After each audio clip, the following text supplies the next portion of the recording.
తెలంగాణ రాష్ట్రంలో మహిళలకి స్మార్ట్ కార్డులు అయితే ఇవ్వబోతున్నారు. అసలు దీని గురించి పూర్తి వివరాలు తెలుసుకుందాము. తెలంగాణ రాష్ట్రంలో ఆర్టీసీలో ఉచిత ప్రయాణం కోసం మహిళలకు మహాలక్ష్మి స్మార్ట్ కార్డులు త్వరలో జారీ కానున్నాయి. దీనికి పౌర సరఫరాల శాఖ డేటానైతే ప్రామాణికంగా తీసుకొని తొలి దశలో తెల్ల రేషన్ కార్డులున్న 5 లక్షల మందికి కార్డులైతే ఇస్తారు.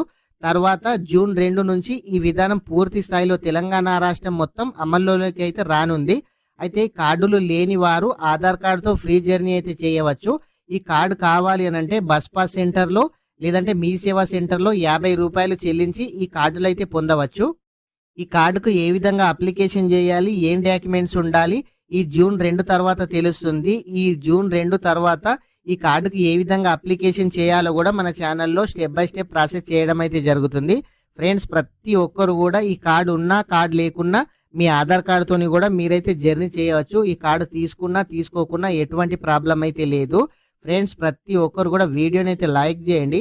ఇలాంటి ఇన్ఫర్మేషన్ మీరు మిస్ కావద్దనుకుంటే మన ఛానల్ని సబ్స్క్రైబ్ చేయండి. మీ ఫ్రెండ్స్ అండ్ ఫ్యామిలీ మెంబర్కి వీడియో షేర్ చేయండి. Thank you friends.